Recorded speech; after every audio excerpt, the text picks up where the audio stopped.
என்னப்பா இந்த நேரத்துக்கு இங்க வந்திருக்கீங்க? என்னப்பா பண்றது, எல்லாம் விதி. பெத்த மகனை நானே யாருக்கும் தெரியாம தானே வந்து பார்க்க வேண்டியிருக்கு.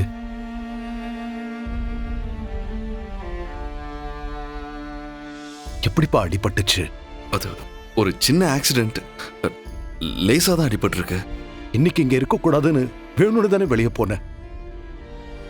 எனக்கு தெரியும் சிவா, செல்வனாகி உன்னை அனாதேன்னு சொன்னதை என்னாலேயே தாங்கிக்க முடியல. அதனால நீ எவ்வளவு கஷ்டப்பட்டிருப்பேன்னு எனக்கு தெரியும். பாடியில நீ அயலிக்கிட்ட அதை சொல்லி அழுததை நான் பார்த்தேன். அதை பார்த்ததுக்கு அப்புறம் நான் இன்னும் அமைதியா இருக்கிறது தப்புன்னு தோணுச்சு. என்னால நீ என் கஷ்டத்தை அனுபவிக்கணும். அதான் ஃபங்க்ஷன்ல எல்லார் முன்னாடியும் நீதான் என் மகன்னு சொல்லலான்னு இருந்தேன். ஆனா நீதான் சொல்லக்கூடாதுன்னு சத்தியம் வாங்கிக்கிட்டேன். என்னால முடியல சிவா. நீ எதுக்காக அப்படி சொன்னேன்னு புரியாம இப்ப வரைக்கும் நான் தவிச்சுக்கிட்டு இருக்கேன். ஏன் அப்படி என்கிட்ட சத்தியம் வாங்கின? என் மேல இருக்கிற கோவத்தினாலியா? வேற என்ன காரணம் இருக்கு? உன்னை யாராவது மிரட்டினாங்களா, இல்ல ஏதாவது பிளாக்மெயில் பண்ணாங்களா? என்னன்னு சொல்லுப்பா. இத்தனை வருஷமா நீங்க மட்டும் எனக்கு கிடைச்சா போதும்னு நினைச்சேன்.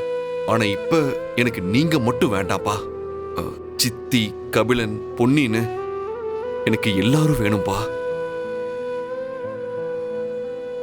எனக்குன்னு யாருமே இல்லைன்னு நினைச்சிட்டு இருந்தேன். ஆனா எனக்காக ஒரு குடும்பமே இருக்கு. ஆனா நீங்க சொன்ன மாதிரி எல்லாரும் முன்னாடியும் என்ன உங்க பையன்னு சொல்லியிருந்தா அவங்க எல்லாருமே என்ன வெறுத்துருவாங்க.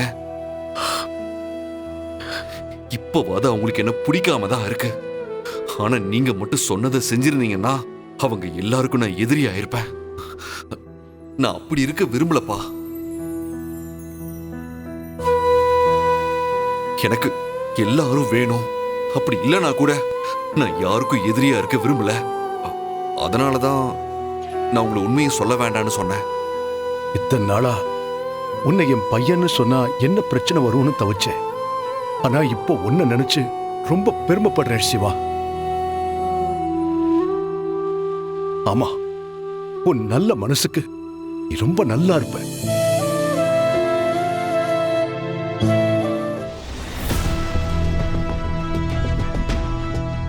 ஓ, ஃபங்க்ஷன்ல நான் தான் ஒரு பிளானோட இருந்தேன்னா இவரு இப்படி ஒரு பிளானோட இருந்திருக்காரா? இருக்கட்டும், நாளைக்கு இந்த செல்வநாயகி யாருன்னு காட்டுற அவருக்கு.